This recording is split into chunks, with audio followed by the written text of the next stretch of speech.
Hello student, जय हिंद। हम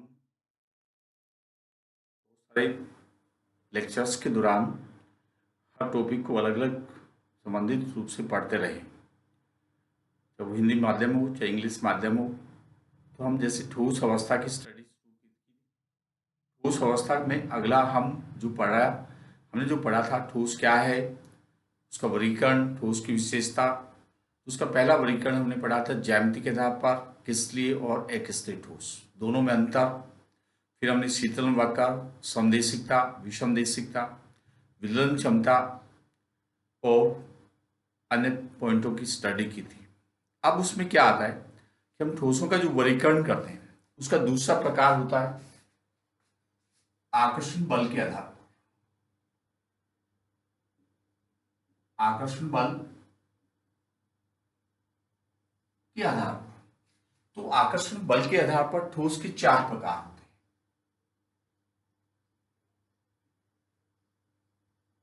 पहला होता है आयनिक ठोस, दूसरा होता है सहसंयोजक ठोस जिसको हम नेटवर्क ठोस भी कहते हैं, तीसरा होता है धात्विक ठोस,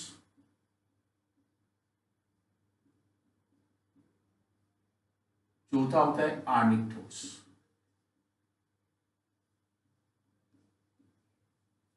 तो इसमें तो इनका आधार क्या है? इनका पहला आधार है आकर्षण बल और दूसरा आधार क्या होगा? अभिविकर्ण।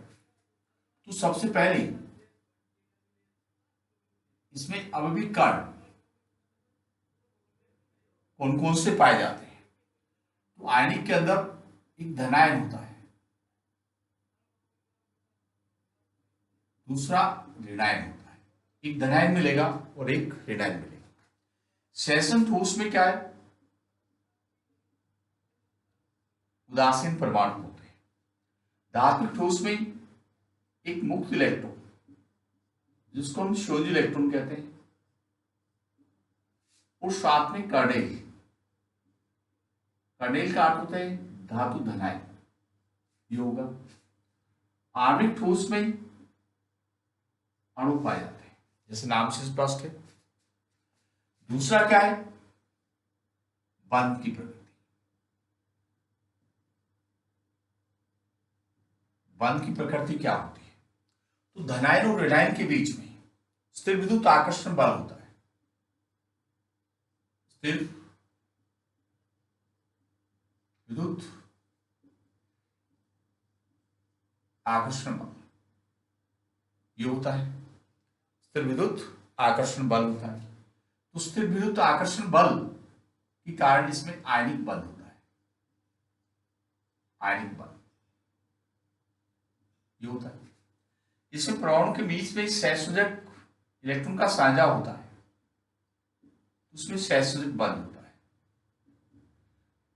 मुक्त इलेक्ट्रॉन के कारण इसमें धात्विक बल होता है, ये होता है। इसमें वैन डर वाल्स बल होते हैं और हाइड्रोजन बल होता है। इससे से बंध की प्रकृति होती है। तीसरा क्या है? गलनांक। गलनांक तो उच्चतम गलनांक होता है किसका? सहसन ठोस का। अधिक, फिर अधिक, फिर न्यूनतम होता है। फिर क्या है? न्यूनतम होता है। चौथा पॉइंट क्या होता है? भौतिक गुण। तो आयनिक ठोस क्या होते हैं? कठोर होते हैं, साथ में इसमें भंगुरता पाई जाती है, मतलब पाउडर चूर्ण के रूप में बदल सकते हैं। ये क्या होते हैं? कठोरतम होते हैं, इसमें भंगुरता नहीं होती। ये कठोर होते हैं, आघात वदनीय होते हैं, तन्यता होती है, सतह चमकीली होती है, सोरोनस होता है, धात्विक क्लस्टर होता है, चमक होती है, ये केवल मुलायम होते हैं, ये मुलायम होते हैं। अगला पॉइंट जो होता है चालक, ये ठोस अवस्था में कुचालक है, द्रव जलीय विलयन में चालक है, ये कुचालक होते हैं, विद्युत प्रतिरोधी होते हैं, इसमें ग्रेफाइट अपवाद होता है, ये चालक है, ये सभी अवस्था में चालक होते हैं और ये कुचालक होते हैं, ये कुचालक होते हैं। तो अभिविकर्ण या आकर्षण बल के आधार पर हम ठोस को 4 भागों में विभाजित करते हैं, आयनिक ठोस, सैद्धांतिक ठोस, धात्विक ठोस और आणविक ठोस। तो सबसे पहला पॉइंट होता है अभिविकर्ण। तो अभिविकर्ण आयनिक ठोस में क्या होते हैं, धनायन और ऋणायन होते हैं। सैद्धांतिक या नेटवर्क ठोस में परमाणु होते हैं। धात्विक ठोस में संयोजी इलेक्ट्रॉन जो मुक्त अवस्था में होता है, और संयोजी इलेक्ट्रॉन को छोड़कर जो शेष भाग होता है वो कर्नेल या धातु धनायन कहलाता है। आणविक ठोस में केवल अणु होते हैं, परमाणु या आयन नहीं होते। दूसरा, बंध की प्रकृति क्या होगी, तो आयनिक ठोस में धनायन और ऋणायन के कारण परबल स्थिर विद्युत आकर्षण बल होता है, इलेक्ट्रोस्टैटिक फोर्स होता है, कूलाम्ब बल होता है, विद्युत आकर्षण बल होता है, जिसकी वजह से उसमें आयनिक बंध बनता है। इसमें इलेक्ट्रॉन का साझा होने से इलेक्ट्रॉन का साझा किस बंध में होता है, सहसंयोजक बंध में होता है, इसलिए इसको हम सहसंयोजक बंध पाया जाता है। इसमें इलेक्ट्रॉन मुक्त अवस्था में होते हैं। मुक्त इलेक्ट्रॉन एक समुद्र के रूप में होते हैं, गतिशील अवस्था में होते हैं। तो उस अवस्था में धनायन सभी समस्त मुक्त इलेक्ट्रॉन से आकर्षित रहते हैं। उस प्रकार के बंध को हम धात्विक बंध कहते हैं। इसके अंदर वांडरवाल्स बल होते हैं या हाइड्रोजन बंध होता है। तो वांडरवाल्स बल होते हैं या हाइड्रोजन बंध होता है। तीसरा, गलनांक। सबसे अधिक गलनांक उच्चतम होता है सहसंयोजक ठोस का या नेटवर्क ठोस का, कारण क्योंकि इसमें प्रबल सहसंयोजक बंध होता है। उसके बाद धात्विक ठोस का होता है, फिर आयनिक ठोस का होता है, और न्यूनतम होता है आणविक ठोस का, क्योंकि इसमें आकर्षण बल दुर्बल होते हैं। फिर है भौतिक गुण। तो आयनिक ठोस में कठोरता पाई जाती है, लेकिन दबाव लगाने से ये चूर्ण के रूप में, पाउडर के रूप में परिवर्तित हो सकते हैं, जिसको हम भंगुरता कहते हैं। तो उसमें कठोरता के साथ साथ भंगुरता पाई जाती है। सहसंयोजक ठोस अधिकतम कठोर होते हैं, लेकिन उसमें भंगुरता नहीं होती। धात्विक ठोस कठोर होते हैं, आघात वदनीय का अर्थ है हथौड़ों से पीट कर हम उसकी चादर बना सकते हैं, उस गुण को आघात वदनीय कहते हैं। तन्यता का मतलब है उनको खींचकर तार बना सकते हैं, इसलिए उसकी तन्यता पाई जाती है। सोनस ध्वनि का प्रसार होता है, ताप का प्रसार होता है, धात्विक सतह चमकीली होती है, जिसको मेटलिक क्लस्टर कहते हैं। ये सारी विशेषताएं धात्विक ठोस में पाई जाती हैं। आणविक ठोस मुलायम होते हैं। आणविक ठोस क्या होते हैं, मुलायम होते हैं। इस वजह से लास्ट होता है चालकता। तो ठोस अवस्था में आणविक ठोस विद्युत कुचालक होते हैं। द्रव अवस्था या जलीय विलयन चालकता को प्रदर्शित करता है। सहसंयोजक ठोस सभी अवस्था में कुचालक होते हैं, केवल एक अपवाद होता है ग्रेफाइट में मुक्त इलेक्ट्रॉन के कारण उसमें चालकता पाई जाती है। धात्विक ठोस सभी अवस्था में, ठोस और द्रव दोनों अवस्था में विद्युत के चालक होते हैं, विद्युत धारा को प्रवाहित करते हैं। तो उसका मूल कारण उसमें मुक्त इलेक्ट्रॉन पाया जाता है। उसमें क्या पाया जाता है, मुक्त इलेक्ट्रॉन पाया जाता है। इस वजह से वो सभी अवस्था में चालक होते हैं। आणविक ठोस सभी अवस्था में कुचालक होते हैं। इस तरह से हम अभिविकर्ण और आकर्षण बल के आधार पर ठोस को 4 भागों में विभाजित करते हैं, आयनिक ठोस, सहसंयोजक ठोस, धात्विक ठोस और आणविक ठोस। अब इसके अंदर हम क्या स्टडी करते हैं, क्या अध्ययन करते हैं।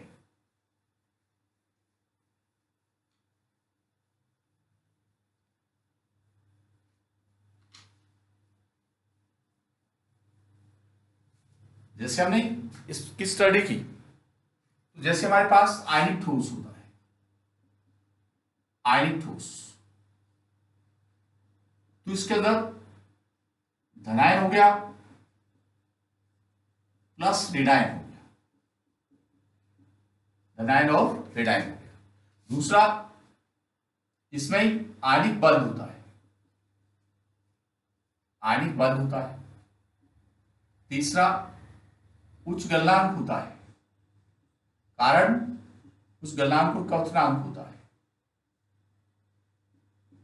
क्योंकि इसमें प्रबल आकर्षण बल पाया जाता है। कठोर होते हैं, भंगुरता होती है। अब ठोस अवस्था में विद्युत प्रतिरोधी होते हैं, विद्युत प्रतिरोधी होते हैं, विद्युत प्रतिरोधी है, कारण क्योंकि इसमें आयन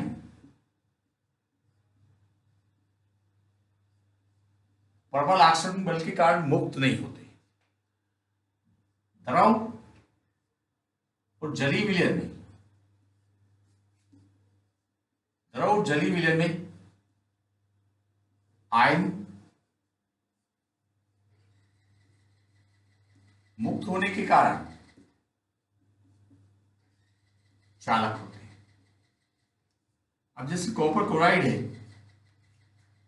अभी ठोस अवस्था में विद्युत धारा प्रवाहित नहीं करेगा, क्योंकि प्रबल आकर्षण बल के कारण, आयनिक बल के कारण आयन से आपस में जुड़े हुए, इसलिए मुक्त नहीं है। जैसे इसकी द्रवावस्था लाते हैं या इसका जलीय विलयन बनाते हैं, फिर कॉपर और क्लोराइड आयन इनमें विभक्त हो जाता है।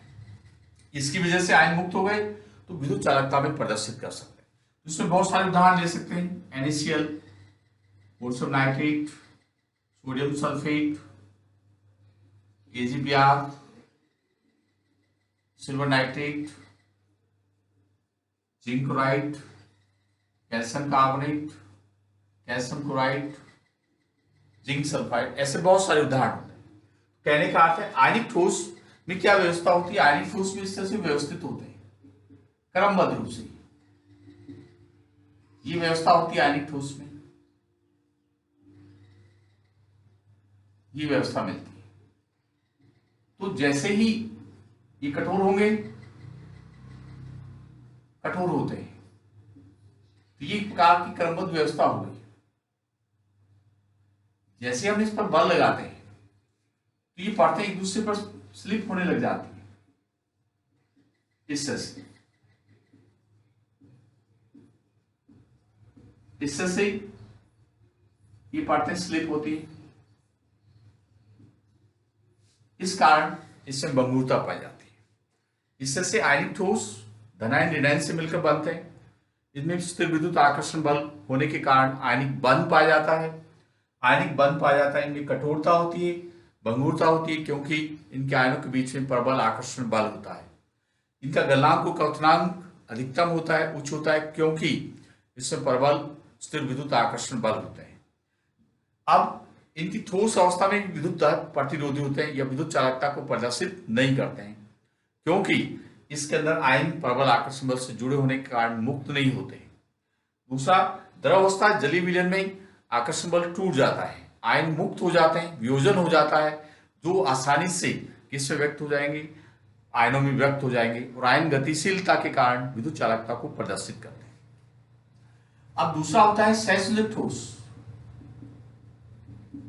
अब सहसंयोजक ठोस, जिसको नेटवर्क ठोस भी कहते हैं, नेटवर्क ठोस भी कहते हैं, तो इसका कारण क्या है कि सहसंयोजक ठोस या नेटवर्क ठोस में उदास अवयवीकरण परमाणु होते हैं, और परमाणु की मध्य क्या होता है, इलेक्ट्रॉन का साझा होता है।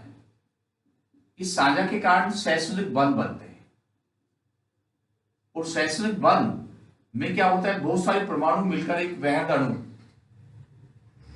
मैक्रोमोलिक्यूल्स, इसका निर्माण करते हैं। तो इनकी आकृति बड़े अणु के रूप में हो जाती है, मैक्रोमोलिक्यूल्स के रूप में। तो इसमें सहसंयोजक बंध प्रबल होता है। सहसंयोजक बंध प्रबल होने के कारण इनमें गलनांक और क्वथनांक उच्चतम होता है, गलनांक और क्वथनांक उच्चतम होता है। ये कठोर होते हैं, लेकिन इसमें भंगुरता नहीं पाई जाती। ये विद्युत के कुचालक होते हैं। लेकिन ग्रेफाइट एक अपवाद होता है, जैसे हीरा है, एल्यूमिनियम नाइट्राइड है, सिलिकॉन कार्बाइड है, ग्रेफाइट है, ये सब सहसंयोजक ठोस में आते हैं। लेकिन ग्रेफाइट क्या है, विद्युत का चालक होता है, मुलायम होता है, चिकना होता है, स्नेह के रूप में हम प्रयोग करते हैं। कारण इसमें कार्बन परमाणु sp2 संकर्ण अवस्था में होता है। sp2 संकरण अवस्था के कारण इसमें मुक्त इलेक्ट्रॉन होता है, बाकी में मुक्त इलेक्ट्रॉन नहीं पाया जाता। जैसे हीरे की चतुष्फलक की संरचना होती है, इस तरह से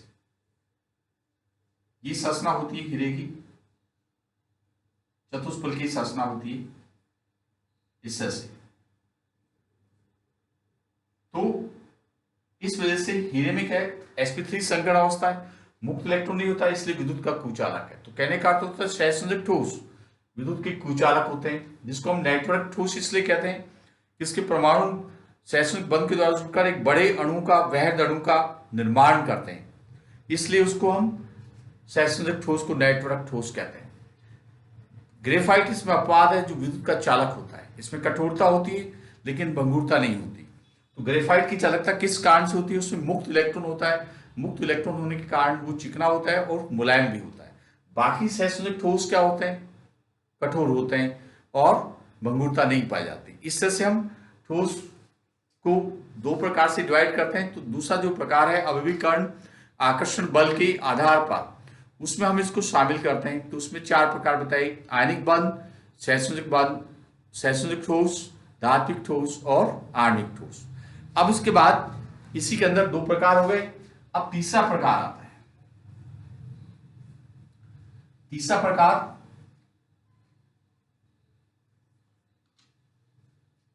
प्रकार क्या है, इसके अंदर धात्विक ठोस में आता है। तीसरा प्रकार क्या है, धात्विक ठोस।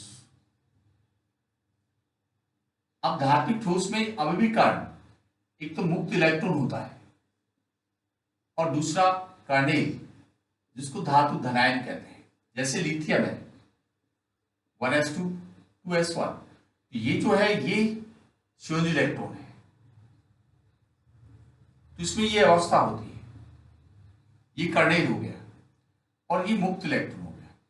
तो धात्विक ठोस में क्या है, धात्विक बल पाया जाता है, कारण जो धातु धनायन है वो तो क्रमबद्ध व्यवस्थित हो गए, इस तरह से ये व्यवस्था होती है। लेकिन जो इलेक्ट्रॉन है वो मुक्त अवस्था में एक समुद्र बनाते हैं, इस तरह से ये मुक्त इलेक्ट्रॉन है। तो उस मुक्त इलेक्ट्रॉन के अंदर ये मुक्त इलेक्ट्रॉन होते हैं, ये मुक्त इलेक्ट्रॉन एक समुद्र जालक बनाते हैं जिसमें धनायन फैले रहते हैं। एक धनायन एक इलेक्ट्रॉन से आकर्षित नहीं रहता, ये धनायन इन तमाम इलेक्ट्रॉन के समुद्र से आकर्षित रहता है, इसलिए इस प्रकार के बंध को हम धात्विक बंध कहते हैं।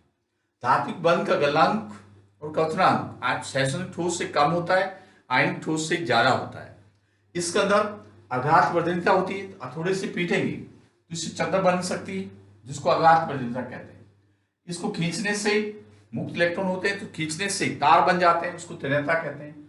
इसकी सतह चमकीली होती है क्योंकि इसमें मुक्त इलेक्ट्रॉन प्रकाश का अवशोषण करते हैं, अवशोषण के पश्चात उस सतह को चमकीली प्रदर्शित करते हैं।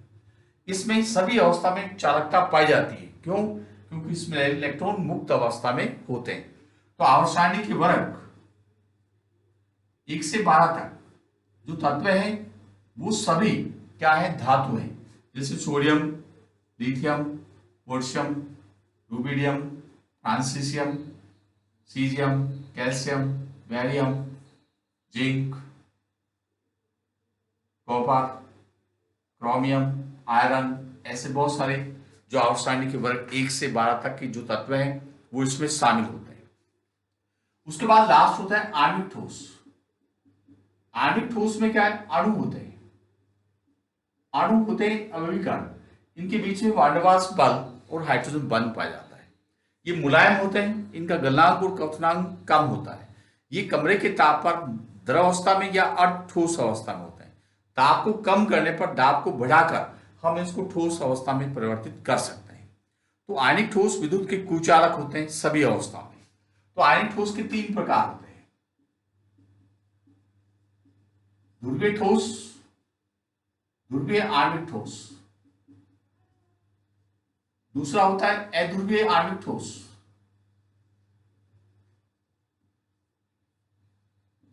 अध्रुवीय आणविक ठोस, और तीसरा होता है हाइड्रोजन बंध,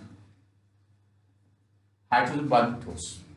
तो ध्रुवीय वान डेर वाल्स फोर्सेस के 4 प्रकार होते हैं। वान डेर वाल्स बल्स के 4 प्रकार होते हैं, जिसको हम अंतराण्विक आकर्षण बल या अन्योन्य क्रिया कह सकते हैं।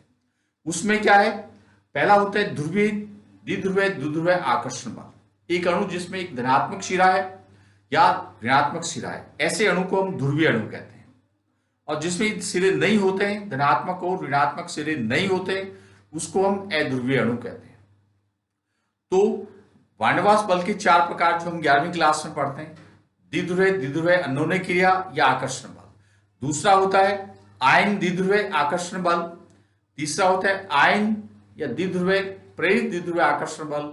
और चौथा होता है दुर्बल परिक्षेपण बल या जिसको लंदन बल कहते हैं। ये 4 प्रकार होते हैं। तो ध्रुवीय आणविक ठोस के अंदर क्या होता है, द्विध्रुवीय,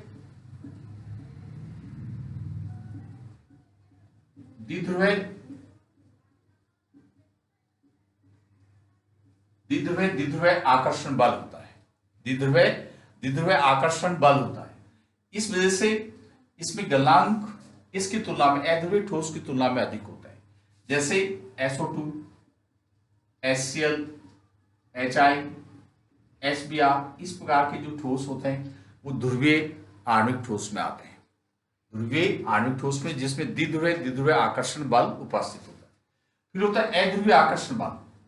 इसमें लंदन बल या दुर्बल परिक्षेपण बल,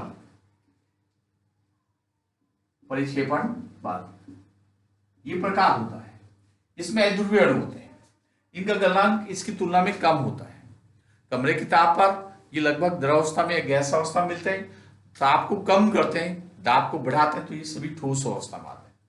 जैसे H2, N2, O2, Cl2, Br2, I2, CCl4, CO2, इस प्रकार के उदाहरण आते हैं।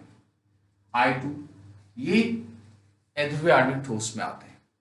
हाइड्रोजन बंध, जब कोई हाइड्रोजन परमाणु फ्लोरीन, ऑक्सीजन, नाइट्रोजन के साथ उपस्थित होता है तो इनके साथ वो हाइड्रोजन बंध बनाता है।